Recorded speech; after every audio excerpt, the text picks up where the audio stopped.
15년을 병수발한 아내를 그는 직접 문 밖으로 내쫓았습니다. 이제 당신 필요 없어. 내 인생 다시 살 거야. 그날 아내는 아무 말도 하지 않았습니다. 눈물도 원망도 없었습니다. 그리고 몇 달 뒤 그녀가 세상을 떠났다는 소식이 전해졌습니다. 장례식장 한켠에서 그는 고개를 들지 못했습니다. 하지만 진짜 충격은 그 다음이었습니다. 고 정미숙 씨의 유산은 총 200억 원입니다. 순간 그의 손이 떨렸습니다. 그리고 유언장이 읽히는 순간 그의 이름은 어디에도 없었습니다. 그는 그제야 깨달았습니다. 자신이 잃은 것이 돈이 아니라는 것을. 오늘 이야기 끝까지 들으셔야 합니다. 김태수라는 남자가 있었습니다. 47, 중견기업 임원. 매일 새벽 6에 일어나 넥타이를 매고 밤 11시에 돌아오는 살. 그에게 가정이란 피곤한 하루 끝에 불이 켜져 있는 현관 정도의 의미였습니다. 아내 정미숙이 그 불을 켜놓는 사람이라는 것쯤은 알고 있었지만 그걸 고마워해 본 적은 없었습니다. 그날도 회식이었습니다. 거래처 접대, 위스키 석 잔, 그리고 갑작스러운 두통. 태수는 화장실로 향하다 복도에서 쓰러졌습니다. 누군가 119를 불렀고 그가 다시 눈을 떴을 때는 중환자실 천장이 전부였습니다. 뇌출혈. 의사는 가족을 복도로 불러냈습니다. 반신마비 가능성이 큽니다. 정미숙은 그 말을 듣고도 울지 않았습니다. 울 시간이 없었기 때문입니다. 다음 날부터 그녀의 삶은 완전히 달라졌습니다. 다니던 직장에 사직서를 냈고 병원 간이 침대가 그녀의 침실이 되었습니다. 남편의 손이 되고 발이 되고 때로는 남편이 차마 스스로 하지 못하는 일들까지 도맡았습니다. 재활치료는 매일이었습니다. 태수의 왼쪽 다리는 감각을 잃었고 왼손은 숟가락 하나 쥐지 못했습니다. 정미숙은 그의 손가락을 하나하나 펴주고 굳은 관절을 주무르고 휠체어를 밀며 병원 복도를 수십 바퀴씩 돌았습니다. 1년이 지났습니다. 그리고 2년, 3년. 태수의 몸은 조금씩 나아졌지만 그의 마음은 반대 방향으로 무너져 내리고 있었습니다. 한때 회의실에서 수십 명 앞에 서던 사람이 이제는 아내 손을 잡지 않으면 화장실도 가지 못합니다. 그 수치심은 어디로도 갈 곳이 없었고 결국 가장 가까운 사람에게로 향했습니다. 정미숙이었습니다. 태수는 아내의 헌신을 볼수록 자신이 초라해졌습니다. 고맙다는 말 대신 짜증이 먼저 나왔고 감사 대신 원망이 입 밖으로 흘러나왔습니다. 아내가 죽을 힘을 다해 자신을 일으켜 세울 때 그는 그 손길이 자신의 무능을 증명하는 것처럼 느꼈습니다. 5년차 정미숙의 머리에 흰 것이 눈에 띄게 늘었습니다. 10년차 그녀의 허리가 굽기 시작했습니다. 15년. 그녀는 쉰을 넘겼고 거울 앞에 설 시간조차 없이 늙어갔습니다. 그 긴 세월 동안 태수는 단 한 번도 말하지 않았습니다. 고맙다고, 미안하다고. 그리고 그 15년이 끝나갈 무렵 기적이 찾아옵니다. 태수가 지팡이에 의지한 채 혼자 걸을 수 있게 된 것입니다. 의사도 놀랄 만큼의 회복이었습니다. 하지만 그 기적을 만든 사람이 누구였는지 태수는 끝내 인정하려 하지 않았습니다. 아니, 어쩌면 알고 있었는지도 모릅니다. 알고 있었기에 더 견딜 수 없었던 것인지도. 회복된 남자의 입에서 나온 첫 마디는 감사가 아니었습니다. 그가 아내에게 무슨 말을 했는지, 그 말이 15년을 어떻게 무너뜨렸는지는 아직 말씀드리지 않겠습니다. 다만 한 가지는 분명합니다. 정미숙은 그날 말없이 짐을 쌌습니다. 그리고 15년을 지켜낸 그 사람은 그날 그 집을 나왔습니다. 집을 나온 것은 정미숙이었습니다. 그런데 이상한 일이었습니다. 문을 닫고 나간 사람은 그녀인데 텅 빈 집에 남겨진 쪽이 더 초라해 보였으니까요. 태수는 아내가 나간 그 저녁 거실 소파에 앉아 텔레비전을 켰습니다. 채널을 돌리지도 않았습니다. 화면에 뭐가 나오는지도 보이지 않았을 겁니다. 다만 조용한 것이 싫었던 것입니다. 15년 동안 이 집에는 항상 소리가 있었습니다. 정미숙이 부엌에서 죽을 끓이는 소리, 빨래를 개는 소리, 새벽에 그의 상태를 확인하려 살금살금 방문을 여는 소리. 그 모든 소리가 하룻밤 사이에 사라졌습니다. 하지만 태수는 후회하지 않았습니다. 적어도 그때는 그렇다고 믿었습니다. 이제 그만해. 내 인생 다시 살 거야. 자신이 아내에게 내뱉은 그 말을 태수는 되새겼습니다. 그리고 그 말이 옳았다고 스스로를 납득시켰습니다. 15년 동안 자신은 환자였고 짐이었고 아내에게 끌려다니는 무력한 존재였습니다. 이제 다리가 움직이고 지팡이를 짚고서라도 걸을 수 있게 되었으니 자신의 삶을 되찾을 자격이 있다고 생각했습니다. 그 삶에 정미숙이 포함되지 않는다는 것도 그에게는 당연한 선택이었습니다. 아내가 있으면 영원히 환자 김태수에서 벗어날 수 없을 것 같았으니까요. 몇 달 뒤 태수는 새로운 사람을 만났습니다. 지인 모임 자리에서였습니다. 그를 이모님이라 불러주는 10살 어린 여자였습니다. 이름은 굳이 중요하지 않습니다. 중요한 건 그녀가 태수에게 어떤 존재였느냐는 것입니다. 밝았습니다. 웃음이 많았고 옷차림이 세련되었고 무엇보다 태수의 과거를 묻지 않았습니다. 병원 냄새도 재활의 고통도 아내에게 기대어 살았던 15년의 시간도 그녀 앞에서는 존재하지 않는 것처럼 느껴졌습니다. 태수는 그녀 앞에서만큼은 예전의 자신으로 돌아간 기분이었습니다. 회의실에서 보고를 받던 시절, 양복깃을 세우고 호텔 로비를 걷던 시절. 그 여자의 눈에 비친 자신은 환자가 아니었습니다. 휠체어를 타던 사람도 아니었습니다. 그냥 괜찮은 남자였습니다. 그래서 빠져들었습니다. 자존심이 간절했던 사람은 그렇게 쉽게 무너지는 법이니까요. 그러나 시간이 지나자 감출 수 없는 것들이 하나씩 드러나기 시작했습니다. 함께 걸을 때 지팡이에 기대는 왼쪽 다리. 오래 앉아있으면 저려오는 손. 갑작스럽게 찾아오는 두통에 얼굴을 찌푸리는 순간들. 그녀는 처음에 모른 척 해주었지만 점점 눈빛이 달라졌습니다. 박던 웃음 사이로 계산하는 기색이 스며들었습니다. 병원비 내역을 본 적이 있었는지도 모릅니다. 재활 기록이 어디선가 그녀 귀에 들어갔을 수도 있습니다. 연락이 뜸해졌습니다. 약속이 미뤄졌습니다. 그러다 어느 날 전화가 끊겼습니다. 태수는 거실 소파에 다시 혼자 앉았습니다. 이번에는 텔레비전도 켜지 않았습니다. 그때서야 그는 어렴풋이 느꼈을 것입니다. 그 여자가 좋아한 건 이모님 김태수였지 지팡이를 짚고 약을 챙겨 먹는 김태수가 아니었다는 것을.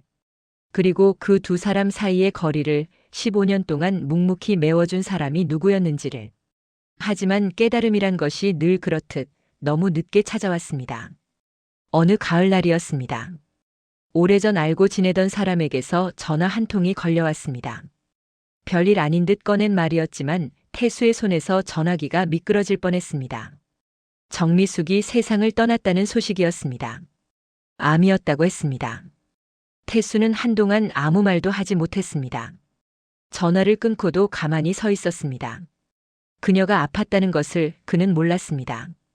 병원에 다니고 있었다는 것도 혼자서 버티고 있었다는 것도 아무것도 몰랐습니다. 15년 동안 자신의 모든 것을 알고 있던 사람이었는데 정작 그는 그녀에 대해 아는 것이 아무것도 없었습니다. 그런데 태수가 정말 몰랐던 것은 따로 있었습니다.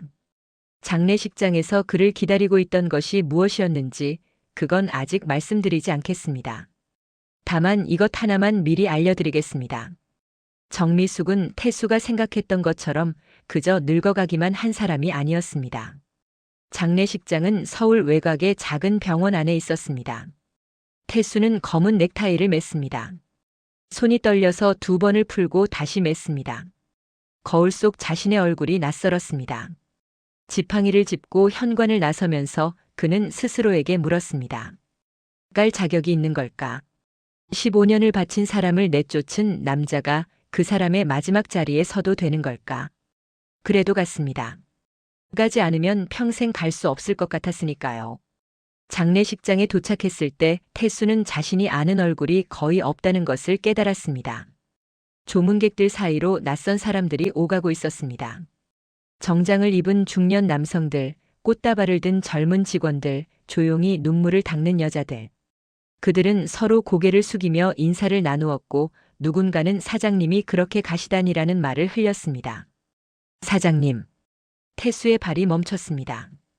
그가 아는 정미숙은 사장님이 아니었습니다. 앞치마를 두르고 부엌에 서 있던 사람, 병원 복도에서 졸다 깨어 그의 이불을 덮어주던 사람, 손톱이 갈라질 때까지 그의 굳은 관절을 주물러주던 사람. 그것이 태수가 기억하는 정미숙의 전부였습니다. 그 이상의 모습이 있었으리라고는 한 번도 생각해 본 적이 없었습니다. 태수는 조문객들 맨 뒤에 섰습니다. 영정사진 속 정미숙은 태수가 마지막으로 본 얼굴보다 훨씬 편안해 보였습니다. 웃고 있었습니다.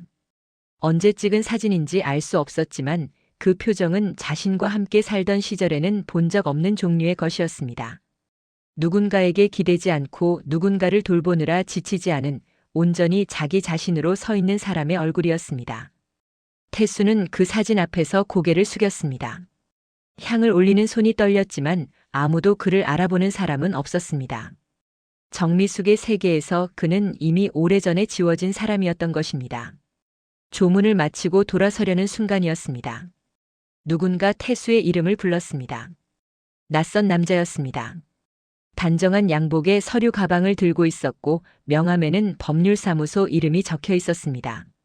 김태수 씨 맞으시죠? 잠시 말씀 나눌 수 있을까요? 태수는 영문을 몰랐습니다. 변호사는 장례식장 한쪽 조용한 자리로 그를 안내했습니다. 테이블 위에 서류 한 묶음이 놓였고 변호사는 안경을 고쳤으며 입을 열었습니다. 고 정미숙 씨는 200억 상당의 부동산과 지분을 남기셨습니다. 태수는 잘못 들은 줄 알았습니다. 200억. 그 숫자가 정미숙이라는 이름 옆에 놓이는 것이 머릿속에서 연결되지 않았습니다. 변호사의 입이 계속 움직이고 있었지만 태수의 귀에는 아무 소리도 들어오지 않았습니다. 정미숙은 그 15년 동안 자신만 돌보고 있었던 것이 아니었습니다. 남편이 잠든 새벽 병원 간이 침대 위에서 그녀는 노트북을 펼쳤습니다. 작은 상가 하나를 사들인 것이 시작이었습니다. 누구에게도 말하지 않았습니다. 남편에게도 주변 사람에게도. 태수의 재활 스케줄 사이사이 그녀는 임대 계약서를 검토하고 프랜차이즈 본사와 통화하고 장부를 정리했습니다. 상가 하나가 둘이 되었고 둘이 넷이 되었습니다. 그리고 15년이라는 시간은 그녀에게 아무도 예상하지 못한 것을 안겨주었습니다. 태수가 아내를 내보낸 뒤에도 그녀의 사업은 멈추지 않았습니다. 오히려 남편의 간병에서 벗어난 뒤 정미숙은 더 빠르게 움직였습니다. 하지만 그것은 복수가 아니었고 증명도 아니었습니다. 그저 그녀가 원래 할 수 있었던 일을 뒤늦게 해낸 것뿐이었습니다. 태수는 변호사의 말을 들으며 멍하니 앉아 있었습니다. 그가 알던 정미숙은 앞치마를 입고 죽을 끓이는 사람이었습니다. 그런데 이 장례식장에 모인 사람들이 기억하는 정미숙은 전혀 다른 사람이었습니다. 그리고 변호사가 서류 묶음 사이에서 봉투 하나를 꺼냈습니다. 유언장이었습니다. 고인의 유지에 따라 공개합니다. 태수의 시선이 봉투 위에 멈췄습니다. 그 안에 무엇이 적혀 있었는지 그것은 다음에 말씀드리겠습니다. 다만 이것만은 먼저 말해두겠습니다. 그 유언장에는 태수가 평생 듣고 싶었던 말은 단 한 줄도 없었습니다. 변호사가 봉투를 열었습니다. 태수는 자신도 모르게 등을 곧게 세웠습니다. 그것은 기대였을까요? 두려움이었을까요? 아마 둘 다였을 것입니다. 200억이라는 숫자가 머릿속에서 맴돌고 있었고 그 숫자 옆에 자신의 이름이 있을 수도 있다는 생각이 어디선가 스며들고 있었습니다. 부끄러운 일이었습니다. 내쫓은 아내의 장례식장에서 유산 앞에 앉아 자신의 몫을 헤아리고 있으니까요. 하지만 태수는 그 부끄러움을 애써 다른 말로 바꿔놓았습니다. 어찌되었든 15년을 함께한 부부였으니까. 법적으로 이혼한 것도 아니었으니까. 그녀가 아무리 원망을 품었더라도 15년이라는 세월이 통째로 지워지지는 않았을 거라고. 그렇게 스스로를 납득시키며 태수는 변호사의 입을 바라보았습니다. 변호사는 유언장을 펼쳤습니다. 잠시 내용을 확인하듯 눈을 훑더니 장례식장에 모인 사람들을 향해 또렷한 목소리로 읽기 시작했습니다. 고 정미숙의 유언에 따라 전 재산은 장애인 재활병원 설립 기금으로 기부합니다. 조문객들 사이에서 낮은 탄성이 흘렀습니다. 누군가는 고개를 끄덕였고 누군가는 눈시울을 붉혔습니다. 그녀를 알고 있었던 사람들에게 그 결정은 놀랍지만 납득이 가는 것이었나 봅니다. 15년 동안 남편의 재활을 곁에서 지켜본 사람이 마지막에 그 경험을 세상에 돌려주겠다는 뜻이었으니까요. 하지만 태수의 귀에는 다른 것이 걸렸습니다. 전 재산. 그 두 글자가 가슴팍 어딘가에 박혔습니다. 전 재산이라면 자신에게 남겨진 것은 아무것도 없다는 뜻이었습니다. 변호사는 유언장의 마지막 줄을 읽었습니다. 나를 버린 남편 김태수에게는 단 한 푼도 남기지 않는다. 장례식장이 조용해졌습니다. 태수를 알아보는 시선 몇 개가 그에게로 향했습니다. 누군가의 눈에 동정이 서렸고 누군가의 눈에는 냉담한 이해가 담겨 있었습니다. 태수는 어느 쪽도 감당할 수 없었습니다. 단 한 푼도. 그 한 줄이 태수의 머릿속에서 반복되었습니다. 돈이 아깝다는 생각이 먼저 들었다면 차라리 나았을 것입니다. 하지만 그를 무너뜨린 것은 돈이 아니었습니다. 그녀가 자신의 이름을 유언장에 올렸다는 사실, 마지막 순간까지 자신을 기억하고 있었다는 사실, 그러면서도 단 한 푼을 남기지 않기로 결정했다는 사실. 그것은 잊힌 것보다 더 깊은 것이었습니다. 미워서 남기지 않은 것이 아니라는 걸 태수는 어렴풋이 감지했습니다. 미워하는 사람에게는 이름조차 쓰지 않는 법이니까요. 정미숙은 마지막까지 그를 기억했고 기억한 끝에 내린 결론이 그것이었습니다. 남기지 않겠다. 그것은 분노가 아니었습니다. 오랜 시간에 걸쳐 완성된 결심이었습니다. 그리고 그 결심 안에는 자신이 떠난 뒤에도 태수가 자기 힘으로 살아가기를 바라는 마음이 있었는지 아니면 정말로 인연을 끊겠다는 뜻이었는지 태수로서는 알 길이 없었습니다. 물어볼 사람이 이제는 없었으니까요. 조문객들이 하나둘 자리를 떠나기 시작했습니다. 태수는 움직이지 못했습니다. 의자에 앉은 채 영정 사진을 바라보았습니다. 사진 속 정미숙은 여전히 웃고 있었습니다.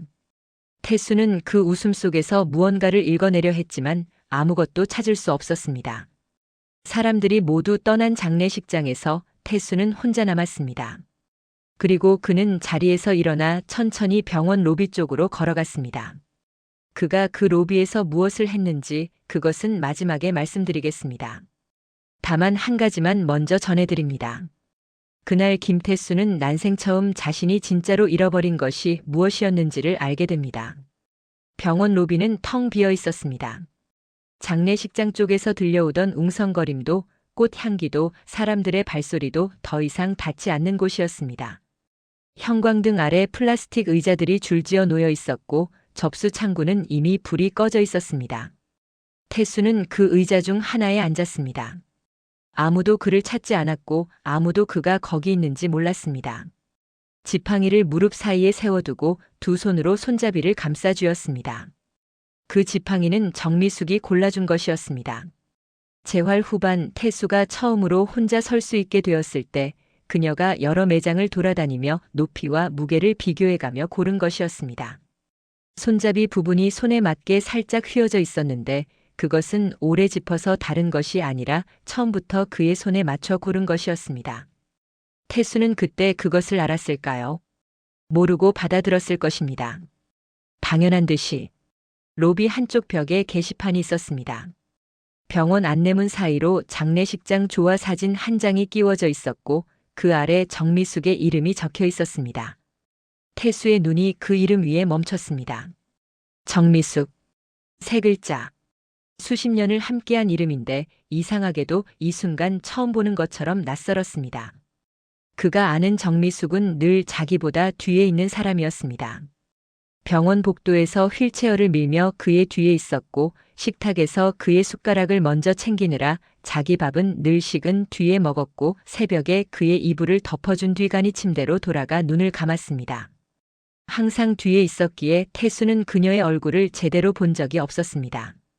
그녀가 어떤 표정으로 자신을 돌보았는지 복도를 걸을 때 어떤 눈빛이었는지 한 번도 돌아본 적이 없었습니다. 그리고 오늘 영정 사진 속 그녀는 웃고 있었습니다. 태수와 함께 살 때는 본 적 없는 얼굴이었습니다. 그제야 한 가지가 선명해졌습니다. 정미숙은 자신을 미워하지 않았습니다. 유언장에 이름을 적었다는 것이 그 증거였습니다. 미워하는 사람의 이름은 쓰지 않는 법입니다. 그녀는 마지막까지 그를 기억했고 기억한 위에서 결정을 내렸습니다. 돈을 남기지 않은 것은 벌이 아니었습니다. 200억을 사회에 돌려보낸 것은 그녀가 15년 동안 남편의 재활을 곁에서 지켜보며 품게 된 뜻이었습니다. 같은 고통을 겪는 사람들이 혼자 견디지 않아도 되는 세상. 그것이 정미숙이 마지막으로 선택한 일이었습니다. 그리고 태수를 빼놓은 것. 그것은 아마도 이런 뜻이었을 것입니다. 당신은 이제 혼자 설 수 있으니까. 내가 없어도 걸을 수 있으니까. 그러니 이제는 당신 힘으로 사세요. 태수는 그 뜻을 알아들었는지 아니면 자신에게 유리한 쪽으로 해석한 것인지 그건 아무도 모릅니다. 다만 확실한 것은 그날 병원 로비에 앉은 김태수의 눈에서 물이 흘렀다는 것입니다. 소리 없이 울었습니다. 어깨가 먼저 떨렸고 입술을 깨물었지만 막을 수 없었습니다. 지팡이를 쥔 손에 힘이 들어갔다가 풀렸고 고개가 천천히 숙여졌습니다. 형광등 불빛 아래 빈 로비에 지팡이 하나에 기댄 남자가 소리 없이 무너지고 있었습니다. 돈 때문이 아니었습니다. 200억이 아까워서가 아니었습니다. 유언장에서 자기 이름이 빠져서도 아니었습니다. 그가 운 것은 15년이라는 시간이었습니다. 새벽마다 자신의 이불을 덮어주던 손, 굳은 관절을 풀어주던 갈라진 손톱, 병원 간이 침대에서 쪽잠을 자다 깨어 자신의 숨소리를 확인하던 눈, 한 번도 불평하지 않았던 뒷모습, 그 모든 것이 사라지고 난 뒤에야 그것이 무엇이었는지를 알게 된 것입니다. 사랑이었습니다. 그는 그것을 받기만 하고 한 번도 돌려준 적이 없었습니다. 그리고 이제는 돌려줄 곳이 없었습니다. 태수는 한참을 그렇게 앉아 있었습니다. 눈물이 그치고 나서도 일어나지 못했습니다. 로비에 간간히 사람들이 지나갔지만 아무도 그에게 말을 걸지 않았습니다. 지팡이를 짚고 앉아있는 늙은 남자 하나. 세상에서 가장 흔한 풍경이었으니까요. 밤이 깊어지고 있었습니다. 병원 로비의 불이 하나씩 꺼지기 시작했습니다. 태수는 그제야 천천히 일어섰습니다. 지팡이에 몸을 실었습니다. 왼쪽 다리가 저렸지만 한 발. 그리고 또 한 발. 아무도 손을 잡아주지 않는 복도를 그는 혼자 걸었습니다. 그 복도가 어디로 이어져 있는지는 아무도 모릅니다. 태수 자신도 몰랐을 것입니다. 다만 한 가지 그가 그날 밤 분명히 알게 된 것이 있었습니다. 자신이 잃어버린 것은 200억이 아니었습니다. 15년의 사랑이었습니다. 그리고 그것은 어떤 돈으로도 되찾을 수 없는 것이었습니다. 오늘 이야기 어떠셨습니까? 누군가의 헌신은 소리가 없어서 잘 들리지 않습니다. 그래서 우리는 늘 너무 늦게 알아차립니다. 지금 곁에 있는 사람에게 오늘은 한마디쯤 건네보시는 건 어떨까요? 이 이야기가 마음에 남으셨다면 구독과 좋아요 한 번만 눌러주십시오. 그 작은 손끝 하나가 다음 이야기를 만드는 힘이 됩니다. 그럼 다음 사연에서 다시 뵙겠습니다. 감사합니다.